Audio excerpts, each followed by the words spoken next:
Selamat datang kembali di pembahasan mendalam kita. Oke, kali ini sumbernya menarik banget nih. Ada transkrip Founders Podcast yang ngebahas biografi Elon Musk dari Walter Isaacson. Iya, tapi fokusnya beda ya. Nah, itu dia. Bukan soal sensasi atau berita hebohnya, tapi benar-benar soal gimana cara Elon kerja. Jadi, misi kita sekarang nih mau coba gali prinsip-prinsip inti yang dia pakai terus-terusan buat bangun perusahaan, bikin teknologi baru. Siap kita bedah bareng? Siap. Sumber ini emang unik karena nyoba misahin mana sinyal, mana kebisingan. Kita cari pola yang konsisten selama, ya 3 dekade lah di banyak perusahaan dia. Oke. Jadi fokusnya bukan drama, tapi lebih ke metode kerjanya. Yang bisa dibilang jadi semacam cetak biru suksesnya dia. Yang seru tuh ngelihat gimana prinsip ini muncul, diulang, terus disempurnain lagi. Oke, kita mulai dari akarnya kalau gitu. Masa-masa awal, kuliah gitu. Sumbernya nyebut dia suka banget main strategy games kayak diplomasi. Ini bukan hobi biasa dong ya? Betul. Itu kayaknya ngebentuk pola pikir dia yang kompetitif, strategis dari awal banget. Sumbernya ngutip dia bilang, saya terprogram untuk perang. Kalimat ini diulang terus loh selama puluhan tahun. Wow. Bahkan pas magang aja, udah kelihatan dia nggak betah kerja buat orang, ngerasa lebih tahu. Ya, bibit-bibitnya udah ada dari dulu, dan konsisten sampai sekarang. Terus masuk ke Zip2, perusahaan pertamanya. Nah, di sini langsung kelihatan gaya kerja yang sumbernya sebut hardcore. Maksudnya gimana tuh hardcore? Hardcore di sini tuh intensitasnya gila-gilaan.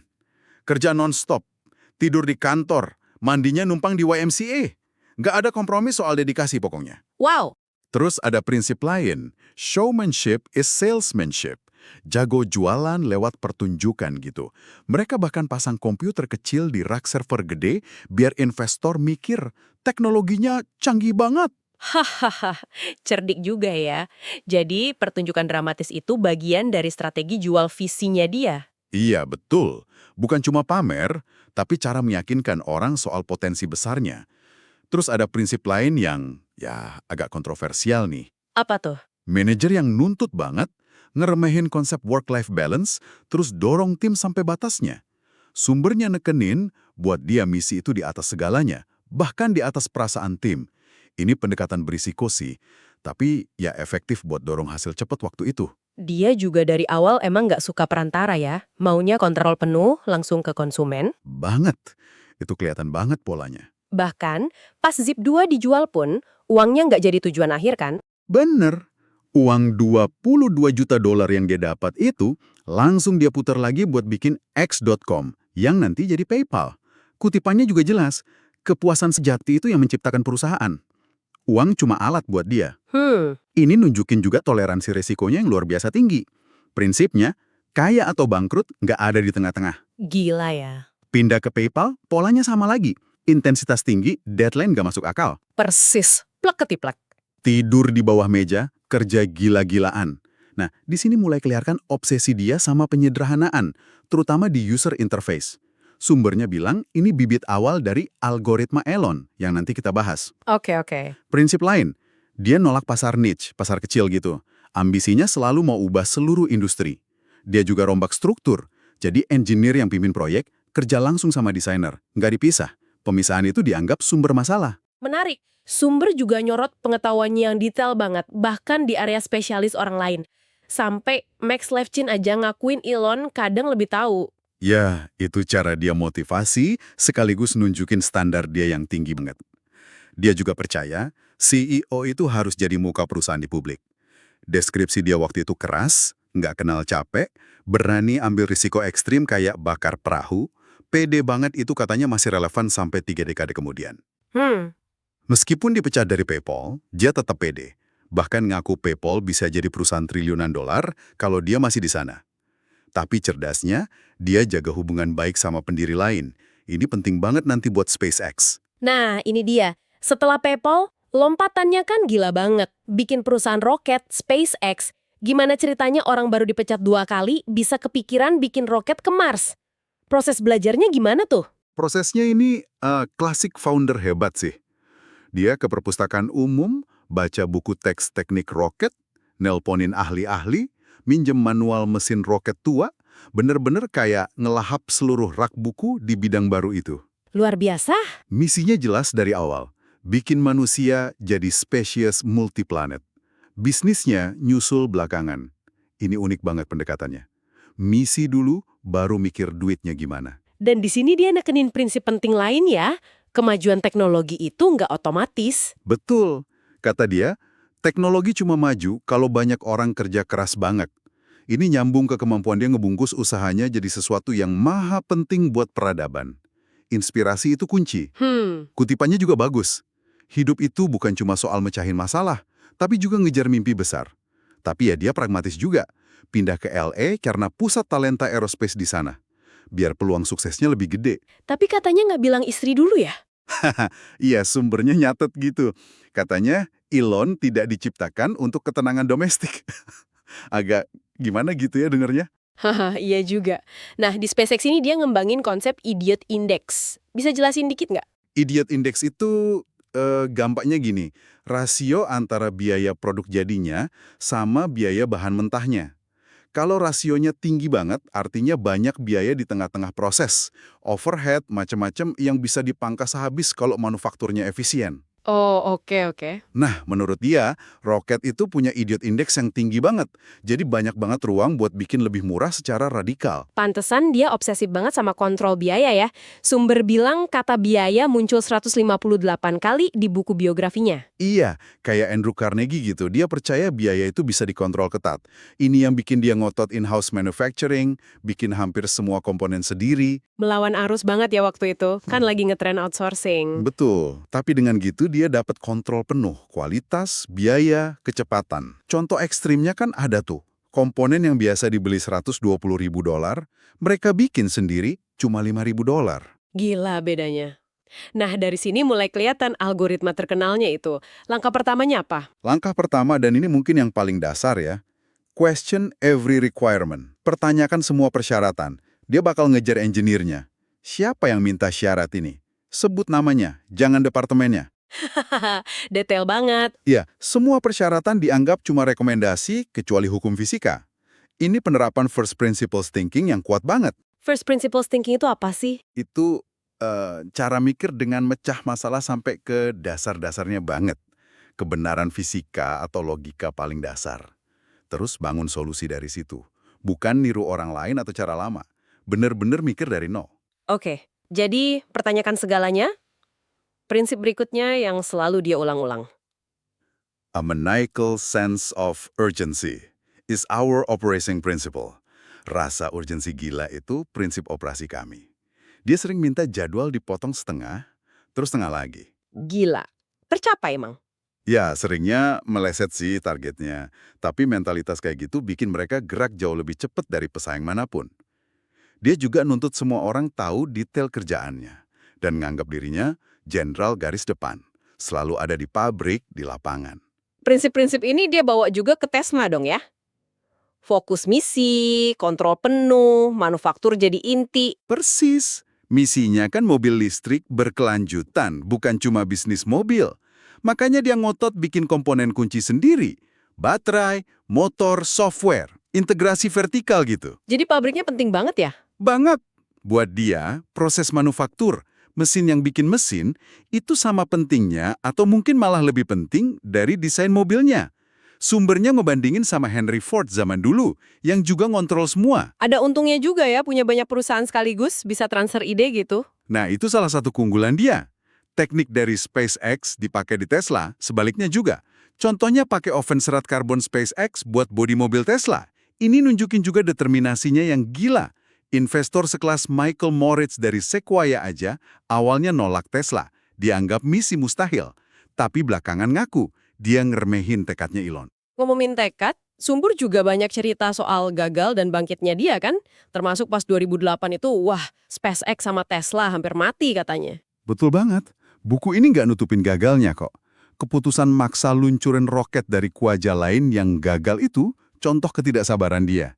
Dan dia ngakuin itu. Terus ada cerita dia nyewa jet $90.000 cuma buat ambil kapasitor biar hemat sehari. Itu kan gila, demi sehari. Kalkulasinya dia beda. Waktu lebih mahal dari uang kalau menyangkut misi besar. Pas roket meledak pun, responsnya cuma, kita akan terus berjuang, apapun yang terjadi. kapasitas nahan sakit, pain tolerance dia, itu jadi tema penting banyak. Dan pas krisis 2008 itu malah dibantu sama mantan rivalnya di PayPal-nya. Ironis ya, tapi benar, investasi 20 juta dolar dari Peter Thiel yang dulu saingan berat di PayPal itu ikut nyelamatin SpaceX. Penyelamatan Tesla juga dramatis. Gimana tuh? Pas orang Daimler mau datang, tim Tesla dalam waktu super singkat modif mobil smart car pakai mesin sama baterai roadster. Bukan presentasi PowerPoint, tapi langsung demo dadakan. Eksekutif Daimler kaget pas test drive, langsung setuju investasi 50 juta dolar. Kalau nggak ada itu, Tesla mungkin udah nggak ada. Ini contoh kombinasi urgensi gila sama showmanship lagi. Wah, benar-benar di ujung tanduk ya. Pelajaran penting dari masa sulit itu apa jadinya? Terutama soal desain sama manufaktur.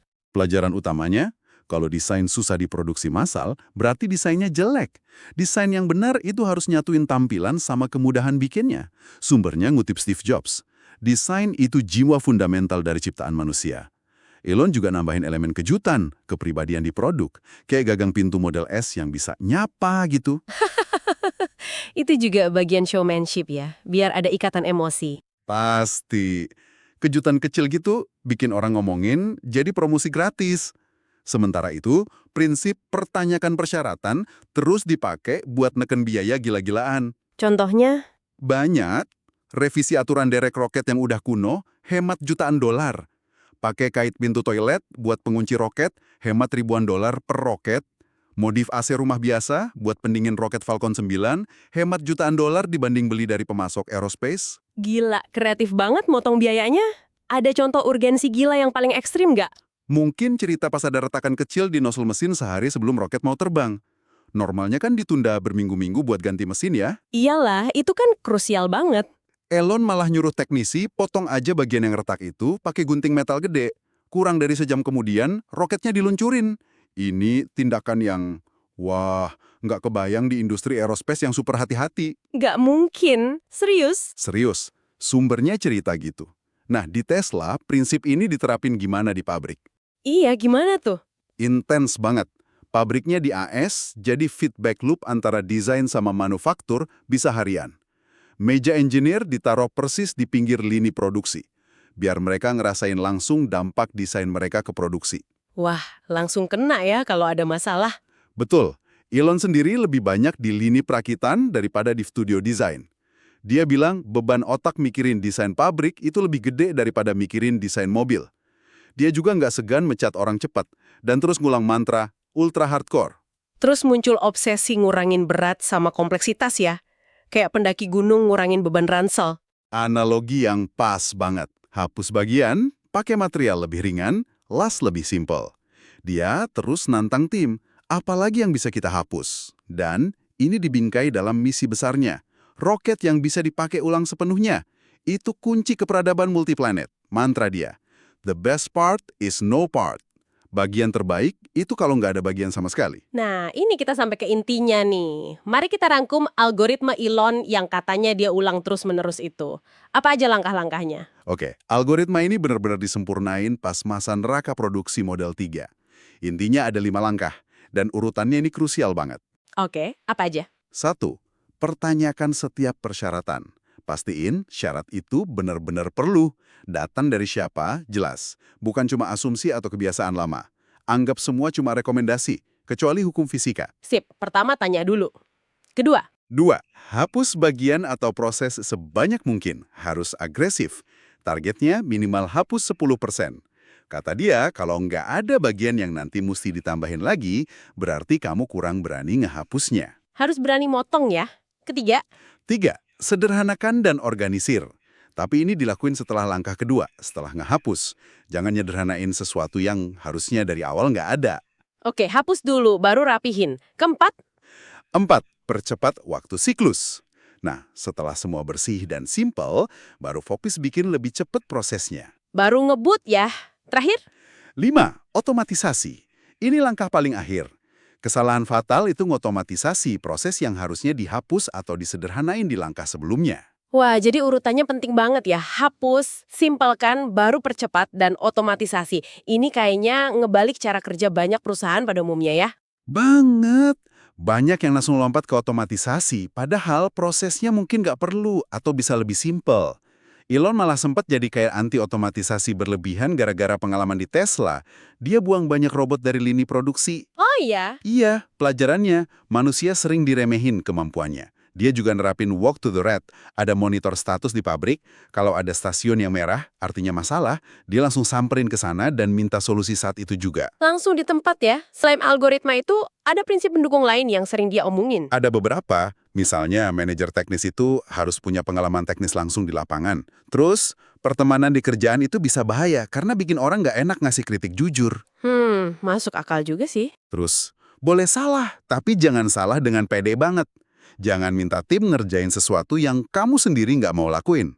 Lakukan skip level meeting, ketemu langsung sama anak buahnya manajer kamu, biar dapat info tanpa filter.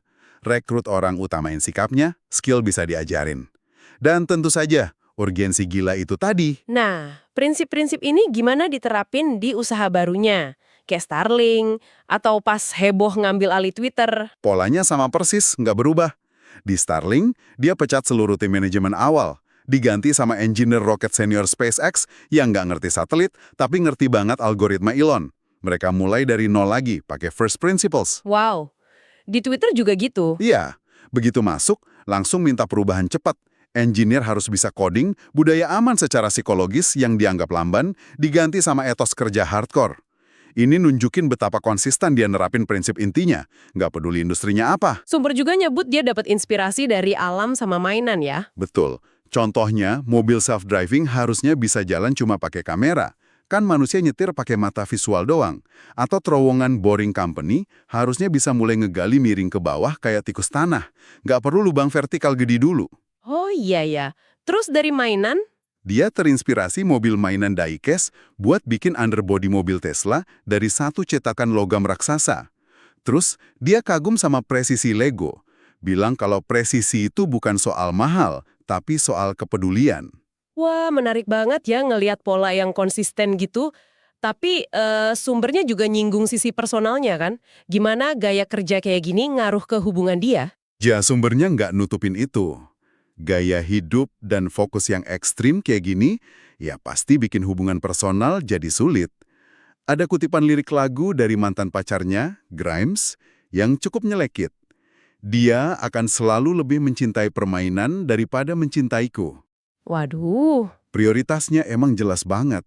Pas ditanya mana yang lebih penting, mobil listrik atau kolonisasi Mars, dia jawab, mobil listrik massal itu udah nggak terhindarkan. Tapi peradaban multiplanet itu belum tentu terjadi. Jadi SpaceX lebih krusial buat dia. Dia juga sering banget ngulang pentingnya jadi jenderal di garis depan itu ya? Banget. Sampai ngutip Napoleon segala. Dia harus ada di lokasi, ngerasain masalahnya langsung, mimpin dari depan. Nuntut engineer atap surya buat beneran naik ke atap dan masang sendiri. Kalau ada masalah, rapat tiap hari sampai kelar. Pembelaannya apa tuh? Kan keras banget kedengerannya. Pembelaannya simple. Fisika nggak peduli perasaan sakit hati. Yang penting roketnya benar. Dia pengen orang lain niru cara dia ngasih feedback, belak-belakan. Oke, jadi kalau kita tarik benang merahnya nih setelah bedah semua ini, intisari cara kerja Elon Musk versi sumber ini berarti kombinasi dari misi besar yang inspiratif, urgensi gila, mikir dari first principles, obsesi sama penyederhanaan dan penghapusan, kontrol penuh, plus daya tahan luar biasa sama tekanan dan kegagalan. Gitu ya? Tepat sekali. Sumber ini benar-benar nyaring esensi metode kerjanya dia, yang dipakai berulang-ulang tanpa kompromi. Tentu, ini bukan satu-satunya cara ya, dan banyak perdebatan soal gaya kepemimpinannya dia. Tapi, ya pola-pola ini nggak bisa dipungkiri ada di balik pencapaiannya yang gila-gilaan itu. Ini benar-benar ngasih perspektif beda ya. Fokus ke bagaimananya, bukan sekedar apa atau mengapa yang sering jadi berita. Betul. Mungkin jadi pertanyaan refleksi juga buat Anda yang dengerin. Apa pendekatan hardcore kayak gini emang syarat mutlak buat bikin terobosan sebesar ini? Dan dari semua prinsip tadi, ada nggak sih satu atau dua yang paling kena atau mungkin relevan buat Anda terapin? Tentunya dengan konteks dan penyesuaian masing-masing ya. Iya juga. Sumber ini ditutup dengan kalimat yang kuat banget dari penulis biografinya. Pencapaian dan kegagalannya sama-sama epik. Mungkin itu ringkasan paling pas lah buat sosok yang perjalanannya ini kayaknya masih jauh dari selesai.